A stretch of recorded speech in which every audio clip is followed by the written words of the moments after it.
Hello, everyone. Welcome to Space Alert.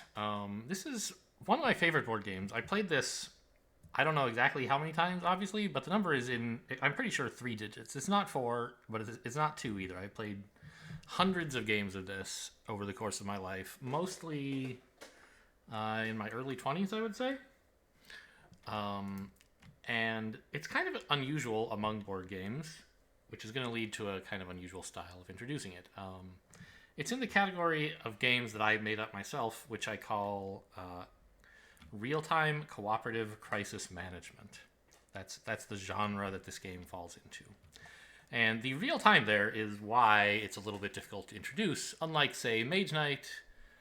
Okay, yes, Mage Knight has a lot of rules, but I can explain them as I go, and so I don't have to have a whole separate introduction to the rules. With Space Alert, you don't really have time to do that because you are playing to a timer. And it's cooperative as well, so I've invited, well, for a while, I've been playing games of this with Zephine, who's been on the channel before. We've played, I don't know, a few dozen games, I would say. And we're competent enough to put together a video here. He's not here right now. I thought what I would do is kind of give you a crash course in like what the game is about and sort of briefly cover the rules, but not enough that you could play along, which is fine because you won't have to play along. And then I'll cut to us actually playing some number of games. I don't know how many. I'm recording this before we start. One of the nice things about playing on Tabletop Sim is you don't have to do all the setup at the beginning of the game that you would on paper, or in cardboard, I guess is what you would say. You do still have to do some setup because it is a game with a randomized setup. And so I've actually left it here in like, this is everything that doesn't need to be randomized all set up. And then you'll see what is left to actually randomize, which is a little bit interesting because it kind of gives you an idea of what changes in between games and what doesn't. So what is Space Alert? It's a real-time cooperative crisis management game. The kind of theming, and by the way, if you ever want to like read the rulebook, it's kind of fun. I had fun reading the, not the rulebook, which is bland and boring, but the useful but boring. There's a separate, the handbook, I think it's called, right, that comes with the game. There's like two books that come with the game. The rulebook, which is short and to the point, and the handbook, which is flavorful and fun. And also like tries to include a tutorial, whereas the rulebook is more of a reference. Anyway, if you ever want to read the handbook, it's fun. I recommend it. You can find the PDFs online. Why was I talking about the rulebook? I don't know. Anyway, right. So the theming. There are. It plays up to 5 people. There's only 4 pawns here, because we're going to be playing with 4. You have to have at least 4 people. Now, it's just going to be me and Zephine, and the rulebook basically says, look, you need 4 pawns. If you have fewer than 4 people, there are rules for how to manage the extra pawns, shared responsibilities between you, basically.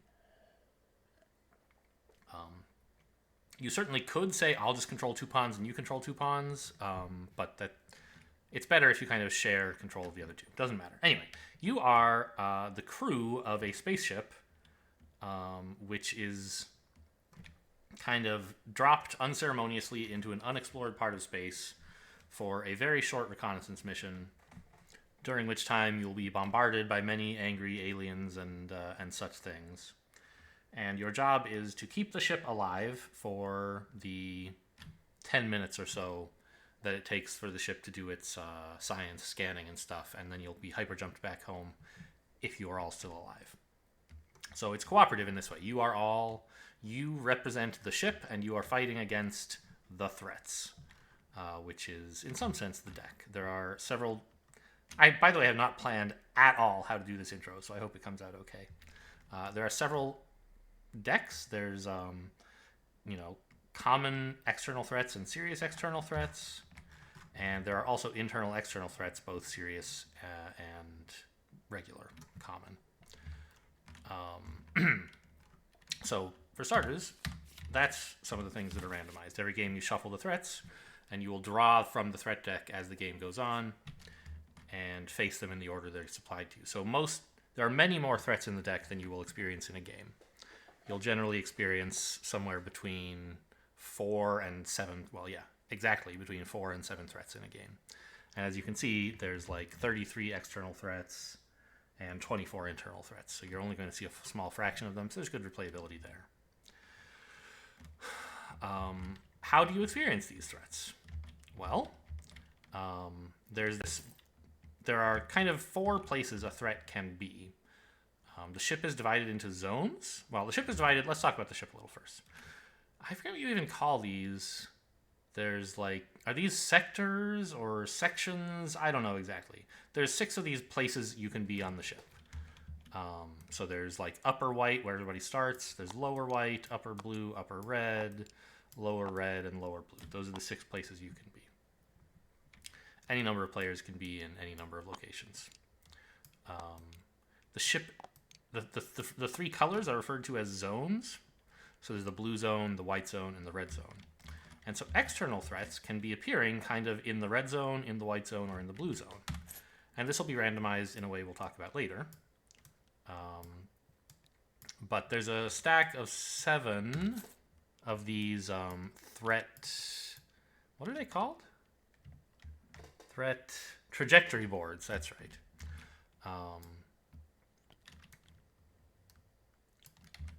So we draw from those randomly. That's another thing to randomize. And you place them here. So each of these spaces represents like a place a threat can be. So let's grab a token for marking a threat. A threat on the white zone in this game would appear here. And threats move gradually towards the ship at some defined speed. They do bad things when they pass over. Well, they do something. Usually it's unfavorable for you because they're the threats, right? Every time they pass over or land on a letter, they do something according to the threat's definition. So we can look at an example threat here. Let's say we drew a... scouts are too complicated. Let me grab a simple threat here. So if we search fighter, one of the simplest threats there is. Okay. So this fighter might appear on the white zone. And it would start out here, and it has, as you can see, 3 speed on the left. That arrow, here I can zoom in, there you go, that one. That says it moves by 3 every turn. So 1, 2, 3, 1, 2, 3, 1, 2, 3. So after 3 movements, it will reach its Z action. And on like after, 2 moves, it'll do its X, because it'll be here, let's say on turn 1, here on turn 2. Between turn 2 and 3, it moves like this, and so it crosses its X, which means it does an attack 1. And then it does another move 3, and it attacks for 3. If a threat gets to its Z and it doesn't kill you, then it's just sort of gone. You've dealt with all the bad stuff it's ever going to do, and it like flies away. You would prefer to destroy it before that happens, because then it gets to do less bad stuff. But whether you destroy it or you survive it, it's gone.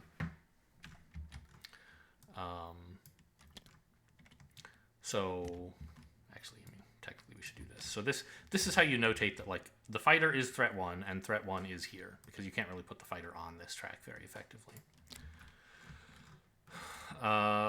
So that's kind of like threats can appear in any of these places. We might find the next threat is a serious threat, also on the white zone, let's say. And it has all these other effects, but it has likewise a speed. These are kind of the 3 most important things on a threat. This is its speed. This is how much health it has, like how much damage you have to do to destroy it. And this is its shield number, which is also related to damaging it. So a threat's health is never restored unless there are some small number of threats that have a way to repair damage, but generally it's not restored. So you can do 2 damage on one turn and then 2 damage on the next turn, and that'll destroy the pulse satellite. But each turn, its shield number blocks that amount of damage. So if you do 2 damage only, then that only hits its shield and you've done no effective real damage. But if you do 4 damage on a turn, then you've done 2 real damage. And if next turn you do 4 real damage again, you get to destroy it. Or you could do like 3 damage 4 times, which is inefficient, but like sure, that could happen. The dream is to do 6 damage all at once, which is the most efficient way to remove this threat, to destroy the threat. And the fighter has the very same stats, but its X, Y, and Z actions are less threatening. So the pulse satellite is a serious threat. You can see I got it on the serious deck with these exclamation points on the back. They're equally easy to kill, except, okay, I guess the fighter has this evasive ability, which we're not, or the satellite has this evasive ability we're not going to talk about, but if you're doing damage to them, they require the same amount of damage. You can see these threat tracks are not all the same length. Indeed, they are all different lengths. Kind of a longer one, in some sense, is nice, because you have more time to deal with it before it gets to its Z and does, generally speaking, the worst, cruelest attack it can. But the longer tracks also have more Ys on them. Every track has an X and a Z, and between 0 and 2 Ys. The shorter ones, like this one, have no Ys at all, so this thing will never attack 2 if it's here, or if it's here, it'll attack 2 twice if you haven't destroyed it by then. So that's, like, roughly speaking what threats are about. We haven't talked about, like, how it actually matters what zone they're on. Basically, each zone of the ship accumulates damage separately.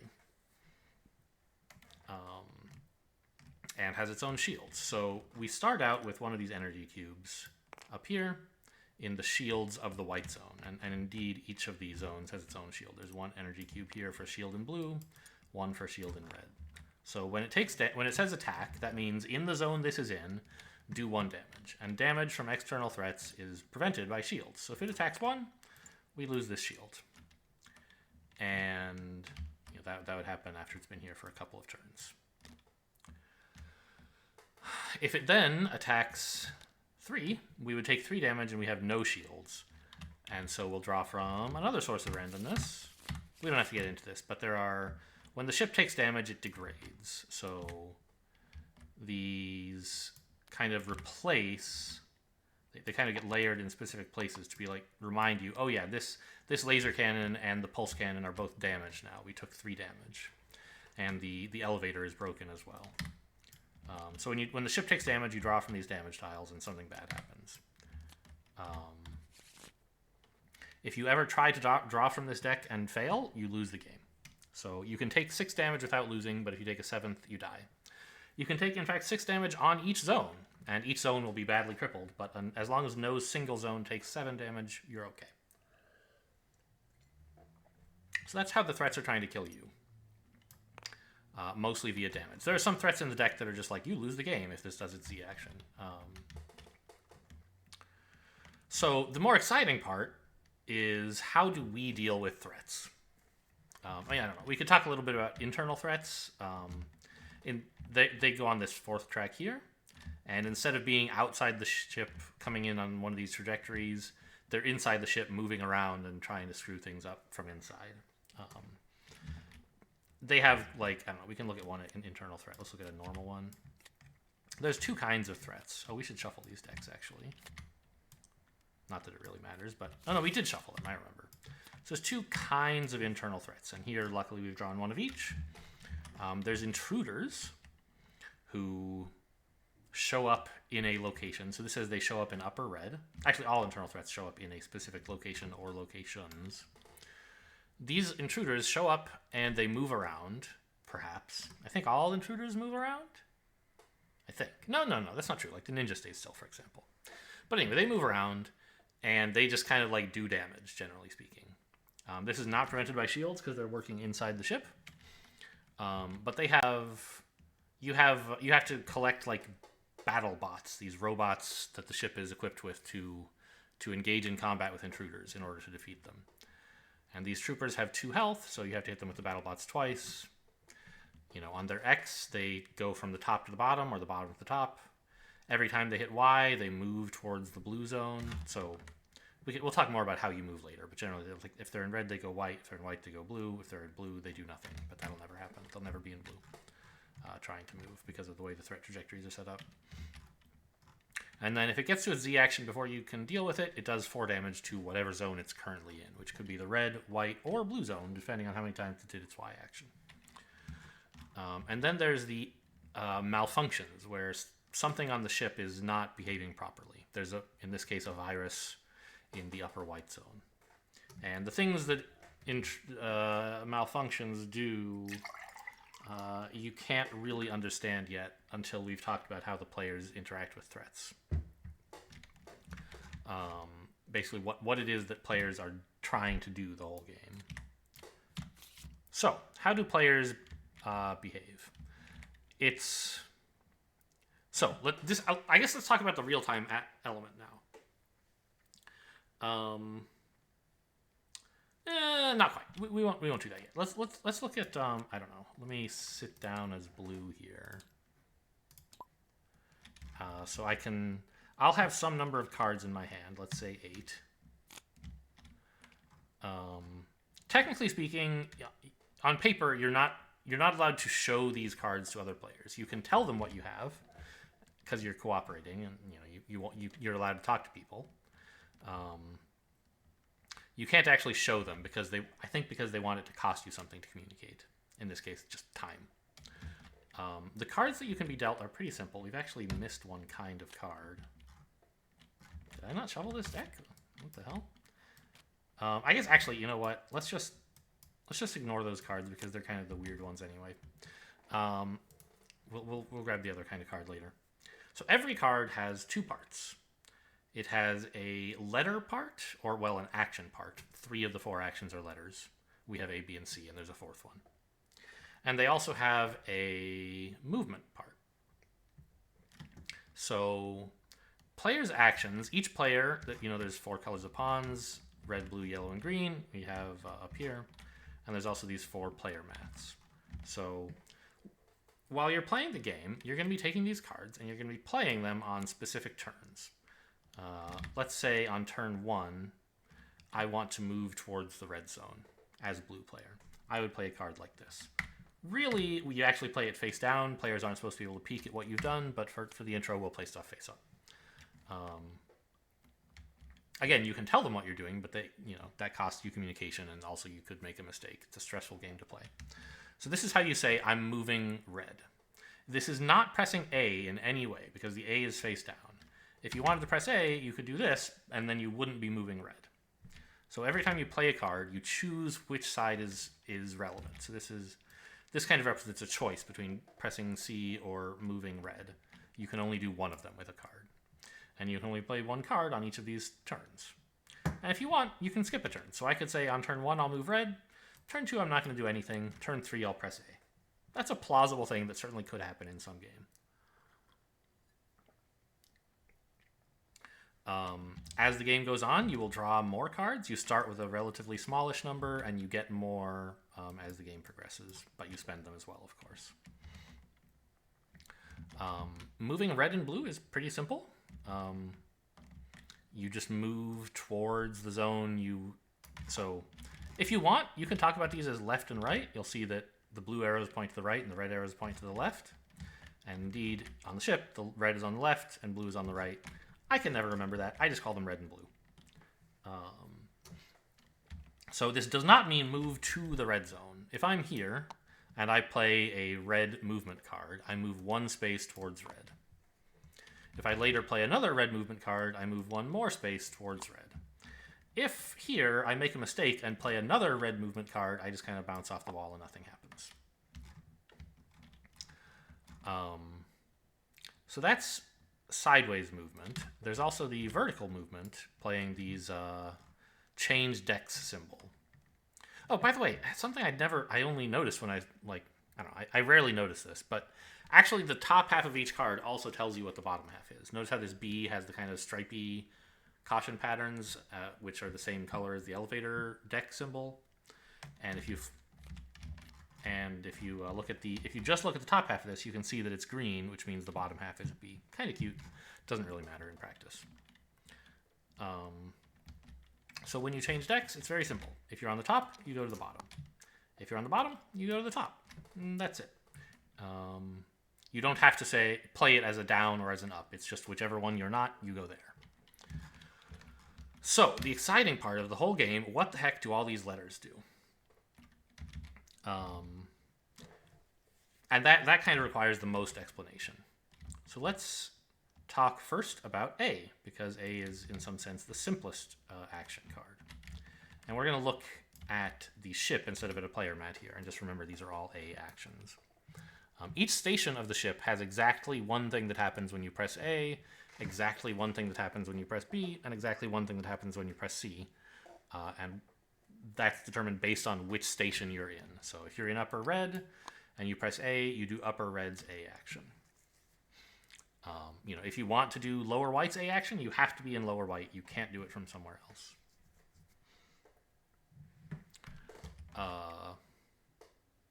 The A action basically shoots a laser. Pretty much no matter where you are, the A is a weapon. The weapons are different in the various zones. If you're up here, the red laser fires for 4 damage. A laser at the closest threat that is currently on the red zone. So if we had a scout here, we would be shooting at it. The scout has this ability that can't be targeted by heavy laser cannons, so it wouldn't actually do anything. But if we had a gunship, we could shoot it. We would do 4 damage. And the gunship would therefore take 2 real damage after taking 2 shields.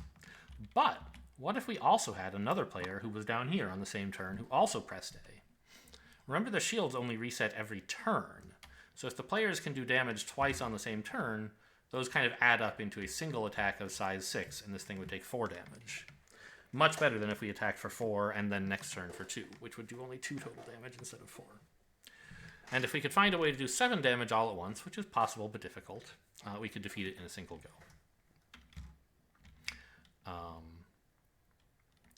These green energy cubes, which are on the bottom of the ship, are, well, they're energy. So I need to mention this because when you fire a laser in an upstairs station, it consumes energy from the reactor of that color. So we have to spend an energy from the red zone to fire the red zone heavy laser cannon. So that takes 1 energy for the turn. Next turn, I fire the cannons again. We do some more damage. Turn after that, I can't fire these because there's no more energy. So we're going to have to get energy back here if I want to keep doing that. The lower red and lower blue have a battery-powered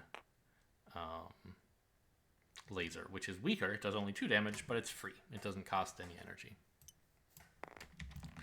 Lower red has a... lower white, I should say, has a pulse cannon. So if someone presses A from here, it does only 1 damage, but it does it to every threat that is reasonably close to the ship all at once.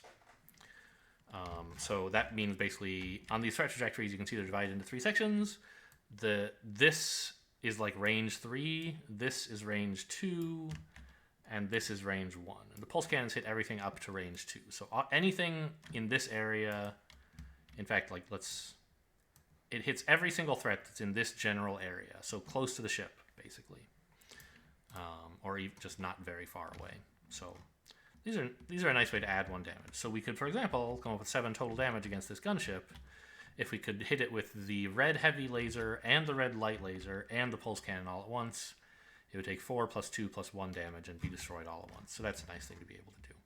But you can't do that until it gets to at least here, because that's how far the pulse cannons reach. If we had this right here, it would move to here and then to here. So if you wait for it to get close enough to the pulse cannons, it will have shot you at least once with its X action. So there's a trade-off there. You can try to shield up against it or whatever. Or just try to kill it without the pulse cannons. Various approaches are possible. Okay, so that's the A button. Oh, I guess it's worth mentioning upper white's A does 5 damage, which is sort of necessary because the lower white is not as chunky as lower red and lower blue are. The B button is a little bit more complicated, but not too bad. It's for dealing with all these energy cubes that we're spending when we shoot the lasers. So the source of all energy on the ship is lower white. It's the central reactor. It starts the game with 3 energy, more than any other place. And you can see each reactor has a capacity. There's space for 5, space for 3, space for 3. And the shields have space for 2, 3, and 2. If you press B while in lower white, you take one of these 3 fuel capsules, permanently throw it away, and from the bank, refill the white reactor to its capacity.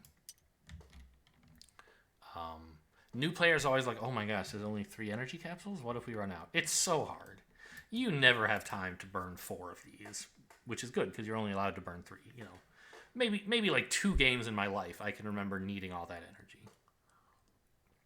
On occasion, you run out because players get confused and don't coordinate right, and they like burn energy capsules for no reason, and that can occasionally get you. But in general, there's plenty of energy.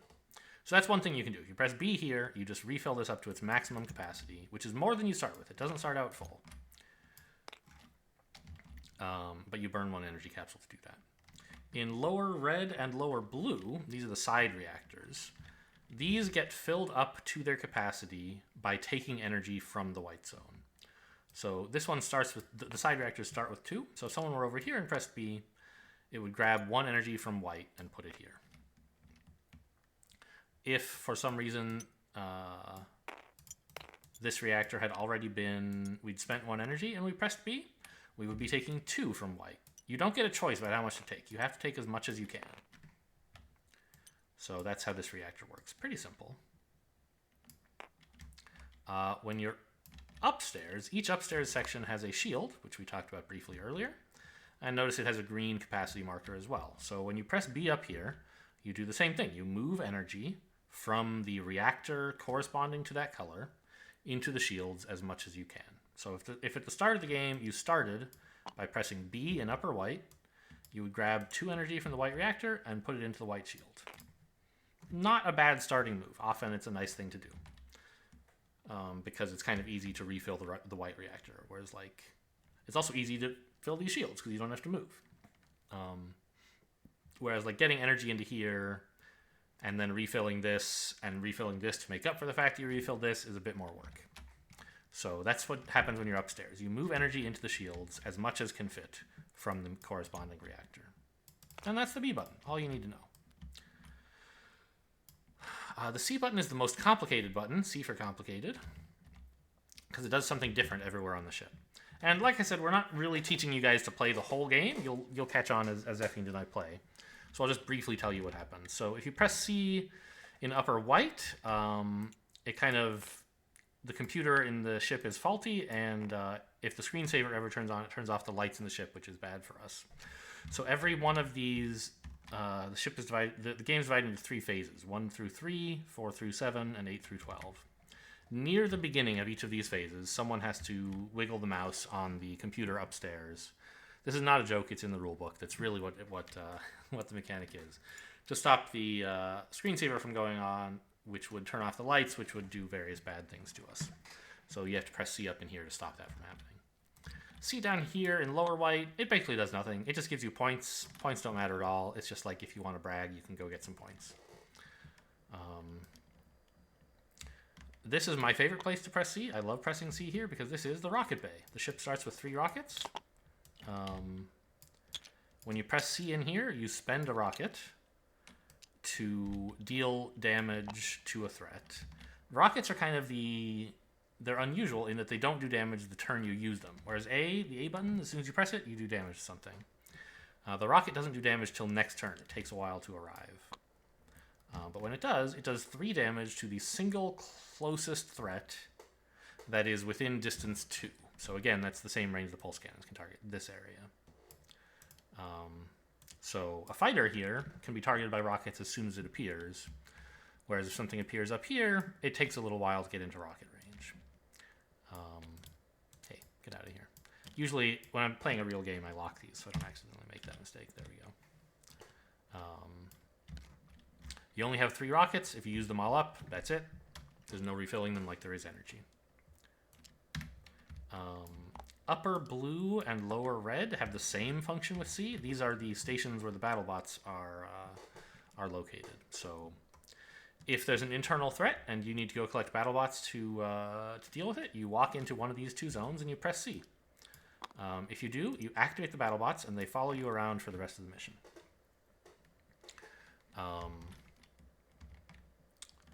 The interceptors up here are the most complicated C button because you have to be leading a squad of active Battlebots when you get here for pressing C to do anything.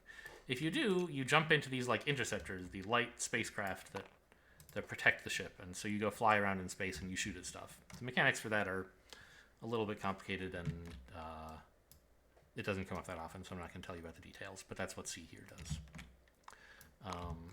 We talked about getting BattleBots and internal threats that need you to have BattleBots, but we haven't told you there's a one more kind of action you can take, which is the BattleBot action. So this action does nothing unless you are leading a squad of active BattleBots. If you are leading a squad of active BattleBots, it deals 1 damage to a threat in the same zone that you are in. So if we got the lower red slime, we would, first of all, of course, like any threat, it gets like a numbered marker, like maybe it shows up on turn 1. And it says it shows up in lower red, so we would place a slime marker in lower red. It has 2 health, meaning it needs to be damaged twice by BattleBots. It has all these other effects, like, you know, if you walk into the zone while the slime is there, it slows you down.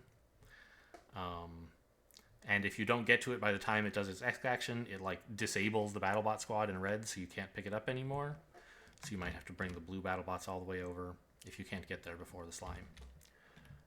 But anyway, once you've done 2 damage to it over the course of 2 turns, it's defeated and you get rid of the slime. Slime's a kind of complicated threat. Maybe we shouldn't look at that, but sure, skirmishers. That's these guys, right? Yeah. So if we got some skirmishers, hey, give me that. Let's say on turn 1, they appear in upper red, and you have to go track them down. And they move around. They only have 1 health, so if you attack them with the BattleBots, they're defeated. But they have this little explosion marker on the BattleBot symbol here. So what that means is when your BattleBots attack them, they take damage, but then your BattleBots are disabled as a result. So you flip them upside down to indicate this. You have to repair your BattleBots if you want to use them again. If you don't want to use them again, if you don't need them, that's fine. Like, you defeated the skirmishes already. If you don't need them, great. But if you press C again in a BattleBot station, either one of these two, while leading BattleBots, then your BattleBots are repaired and can be reused. So that's kind of all the stuff you can do in the game. Now let's talk about the unique real-time mechanic. I don't know. I mean, there's these heroic actions that let you do the same stuff you normally would do, but more efficiently. You can, you know, press A, B, or BattleBots with better effect, or you can teleport to a specific station. It doesn't really need that much explanation. What does is the real-time aspect of the game. So I talked about how it's real-time. We've been going through stuff really slowly, but you don't have time to do all this in a real game. What actually happens in a real... Can you guys get in the dang deck? What happens in a real game?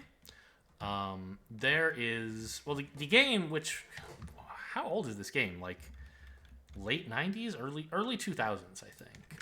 Space Alert publication date. Okay. Well, 2008. Only 14 years ago?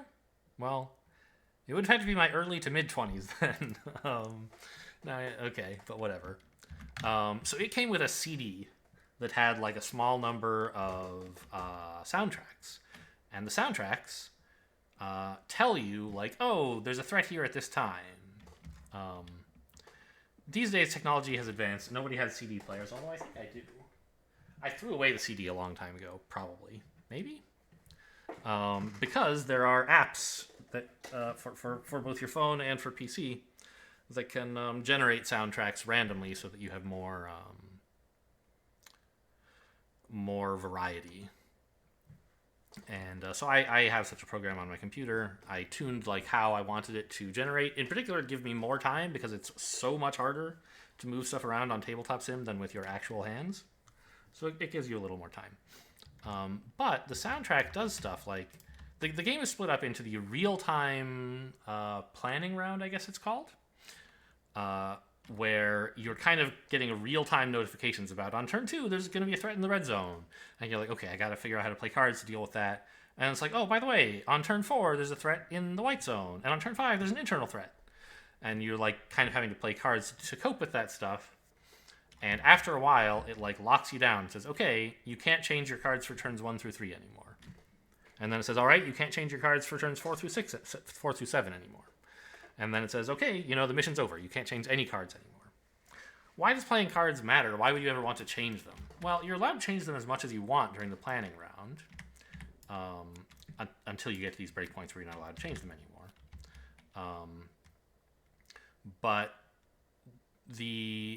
And you can move stuff around on the board however you like to help you remember what's going on. But the real kind of plan of record, what actually matters, is what everybody plays during the planning round. So let's just do a quick, I don't know, example here with 2 players. Let's say...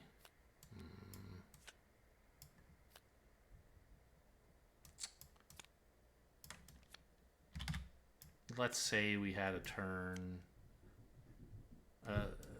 give me another A, please.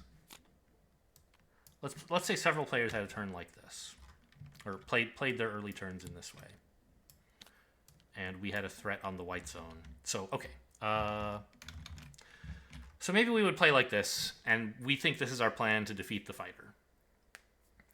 What happens when the soundtrack runs out and it's done telling you about all the threats and all this cool stuff? You reset the board to its initial position. Undoing all the changes you've made, moving stuff around to track what you think was happening.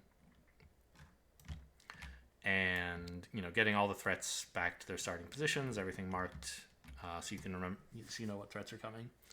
And then you use this thing to help you plan out the order, like to replay exactly what people said they wanted to do. And one of the big things that happens in Space Alert is like, something about what the board's actual state was isn't quite what you thought it was going to be during the planning round, and so what you did didn't quite match up with what you meant to do. And so trying to like take out insurance against ways you were wrong, try to like... Anyway. So the point is, let's do a sample resolution round here.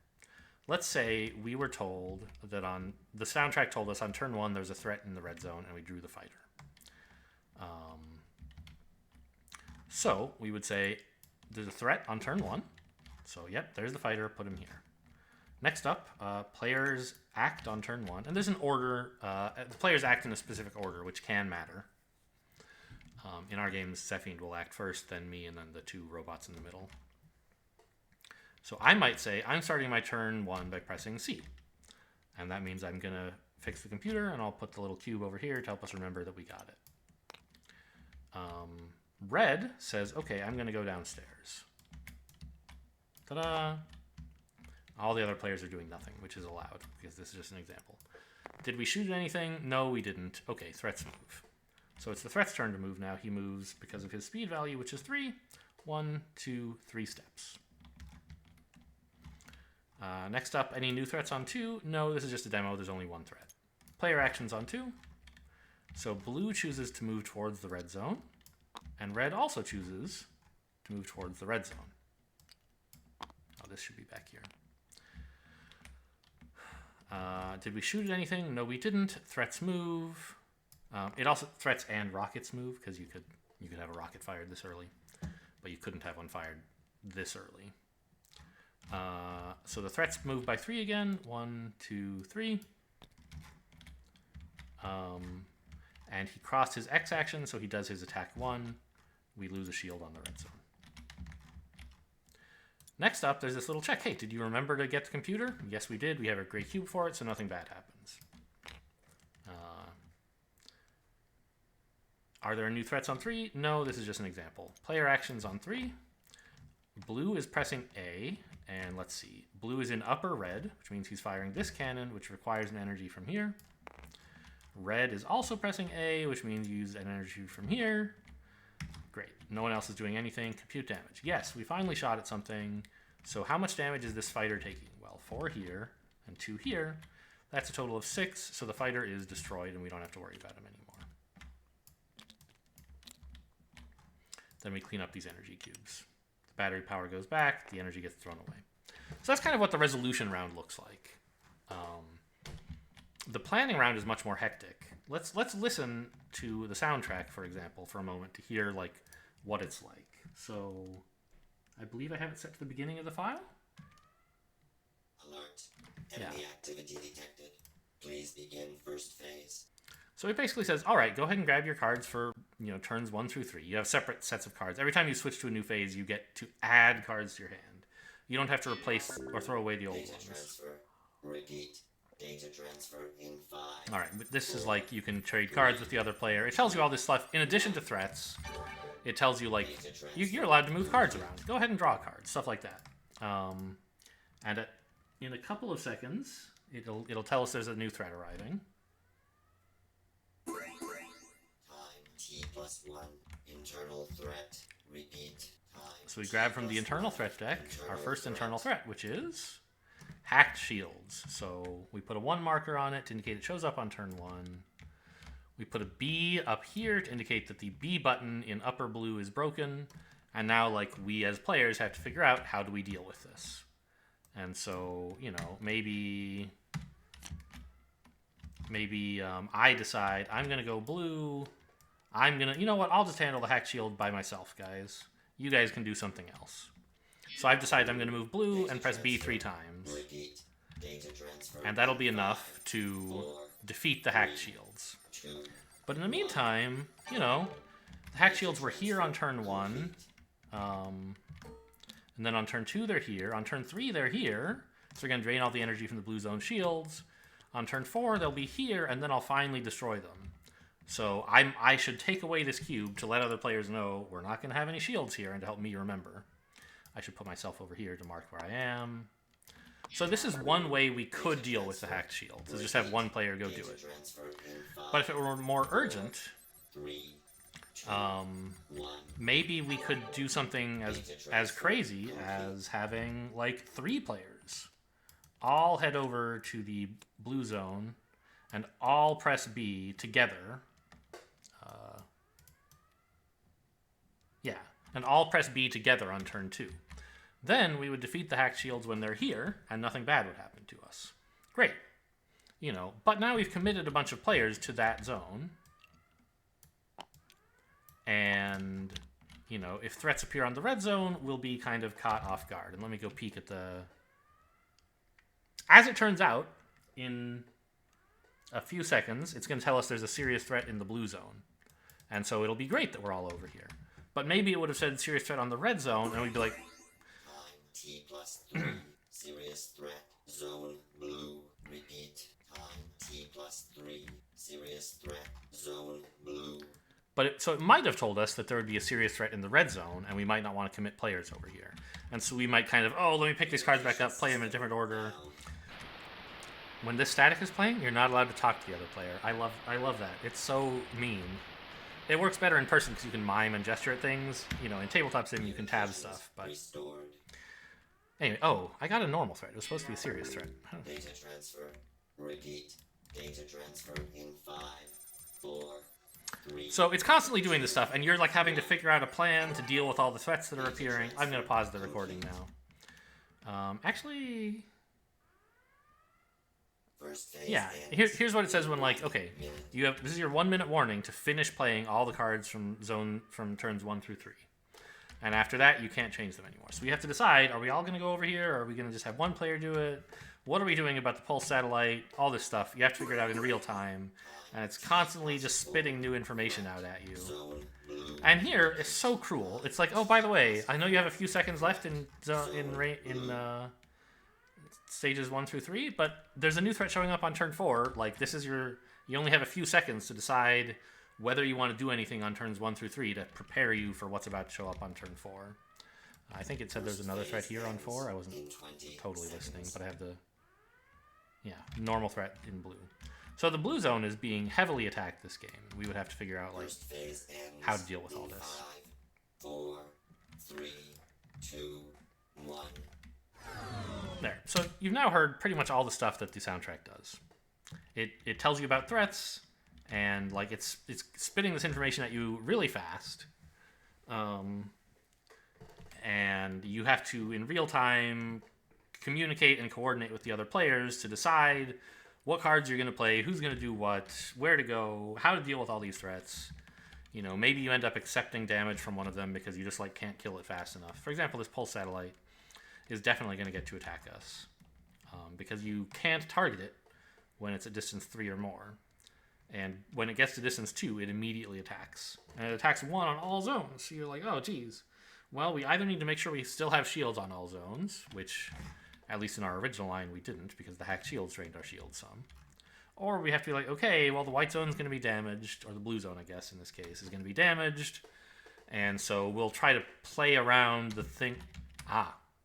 You don't get to draw the damage during the planning round. I mean, you can, but it'll be reshuffled during the resolution round. So if we take damage, we don't get to know what it is until the resolution round. So maybe we learn, oh no, the elevator's broken. And so like going upstairs or downstairs here takes extra time. But we don't know that until we're doing the resolution round. So if you take damage, or if your plan includes taking damage, you want to try and like play around all the things that could go wrong. You know, try if someone has to go down these stairs, make sure they have extra time for it. But also, you know, if you're going to use these lasers, keep in mind they might not work as well as you want. So you might have to plan to overkill some things in case you don't have as much firepower as usual. Stuff like that. So I love this game. It's controlled chaos where you're on the same team and just like frantically communicating with each other. And I think, God, I really wanted this to only take like 20 minutes, not 45, but here we are. So I guess this is the crash course on Space Alert, and then in the next video, I'll play some games with Sephi, and then you guys can see how it actually plays out. Hope you guys enjoyed. Thanks for watching, and I'll see you next time.